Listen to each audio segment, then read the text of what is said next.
Mtazamaji wangu, nataka nikueleze ya kwamba Rais William Ruto ni mmoja wa viongozi ambao huwezi ukamwambia kitu.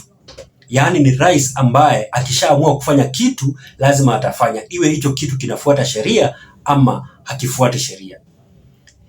Jambo ambalo ningependa tuzungumzie sasa hivi mtazamaji wangu ni kwamba yule Attorney General ama mwanasheria mkuu wa serikali Mheshimiwa Justin Muturi aliweza kuzungumza jana alipokuwa pale kwenye vikao vya bunge. Aliweza kuulizwa maswali kuhusiana na ile suala tata la house levy ama house fund ambalo linazidi kuzunguka hapa na pale. Jambo la kushangaza mpenzi mtazamaji ni kwamba baada ya yeye kuhojiwa pale aliweza kutoa siri fulani ambayo sijui kama alitoa makusudi ama alitoa bila kukusudia, kwa sababu aliweza kusema kwamba ofisi yake haikuweza kuhusishwa wakati mchakato ule mzima ulipokuwa unafanya kazi. Ofisi yake haikuweza kuhusishwa kwa kiwango chochote kile wakati mchakato huo ulikuwa unafanya kazi, na hata wakati walipeleka hiyo kesi mahakamani pale kwenye mahakama makuu, hata mahakama ya rufaa hawakuweza kumhusisha ofisi ya Attorney General.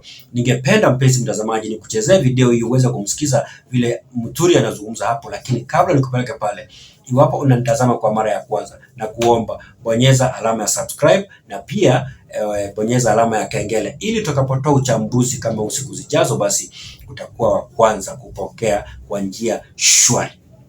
Did note that just after the memorandum of objects and reasons, the leader of majority, who is the sponsor of the bill, has indicated that this bill does not concern counties. I think we'll be cheating ourselves to say that the bill does not concern counties. There is no harm in the bill being processed as it is being processed in the National Assembly, and then finally there'll be an input from the Senate. If they think there's something, they can still come back to this committee in a form of mediation.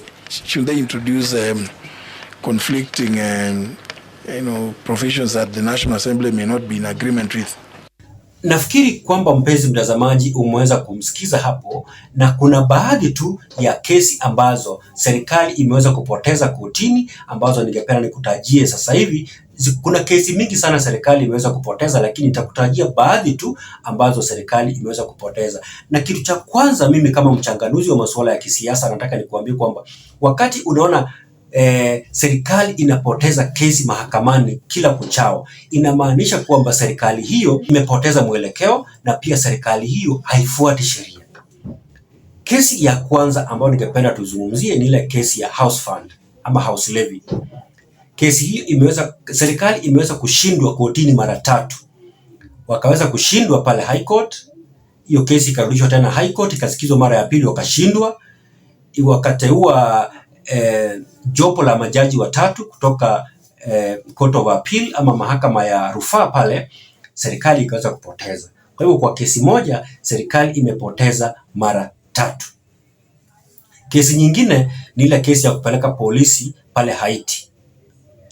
Manake William Ruto alipoelezewa kwamba polisi wanafaa kupelekwa pale, hakuweza kufanya ile tunaita public participation. Hakuweza kuhusisha idara zote za serikali, bunge, executive, pamoja na idara muhimu sana ile inaitwa kwamba public opinion, yani ile koti ya wananchi, ile kufanya public participation, wa Kenya watoe maoni.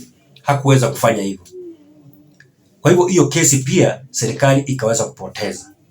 Kesi nyingine ambayo serikali imepoteza ambayo nafikiri iliamuliwa hapo jana ni kuhusiana na shule za upili kuweza kulipa karo yao kupitia ile system inafahamika kama e-citizen. Kesi hiyo ilipelekwa kotini, serikali ikaweza kushindwa tena. Ni baadhi tu ya kesi ambazo serikali imeweza kupoteza, na iwapo William Ruto ataendelea hivi basi atazidi kupoteza. Na the more anapoteza, the more Wakenya wanakosa imani na yeye, na the more anazidi kuwa unpopular.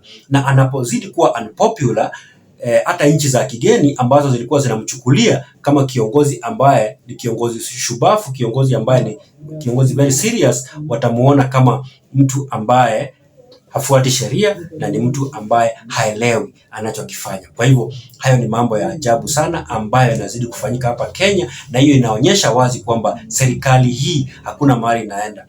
Na kitu kingine ambacho ningependa kuambia ni kwamba William Ruto amechagua wale washauri wake ama advisors, lakini kulingana na vile William Ruto anafanya mambo, kuna vitu viwili ambavyo nimevisoma kutoka kwa wale advisor wa William Ruto.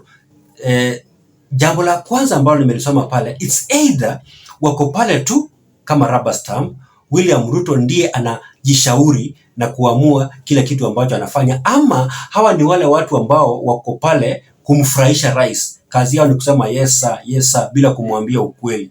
Ndio maana wakati mwingine naonanga mtu kama David Ndii wakati mwingine anaropokanga anaongea ukweli kwa sababu ameona kuna mahali mambo hayaendi mzuri.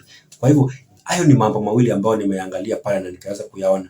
Huenda ikawa kwamba Rais William Ruto aliteua washauri wake, lakini akageuka akawa mshauri wao. Instead wao advise William Ruto, yeye ndiye anawaadvise. Huenda ikawa kwamba ni hivyo kwa sababu wakati rais anasimama juu ya gari na kusema kwamba hawezi akafuata kile mahakama, basi hiyo ni kukosa heshima kwa koti na pia ni kukosea Wakenya heshima. Kitu kimoja ningependa kumuadvise rais wetu William Ruto ni kwamba hautakuwa rais milele. Kumbuka kwamba wewe kama rais wakati mmoja utakuwa rais mstaafu. Unataka jina lako liwe linazungumziwa aje utakapostaafu? Kumbuka kwamba sasa hivi sheria zetu za Kenya hazituruhusu kupeleka rais mahakamani, lakini zinaturuhusu kukupeleka mahakamani unapostaafu. Kwa hivyo unapostaafu, zile sheria zote umeweza kuvunja, hiyo itakuwa wakati mwafaka ya kupelekwa kizimbani iwapo hautafuata sheria. Mtazamaji wangu, nashukuru sana kwa kuweza kunitazama na kuomba uzidi kuwa mwanachama wa familia hii kwa kubonyeza alama ya subscribe, na pia ucomment pale chini uniambie unanitazama ukiwa wapi. Asante.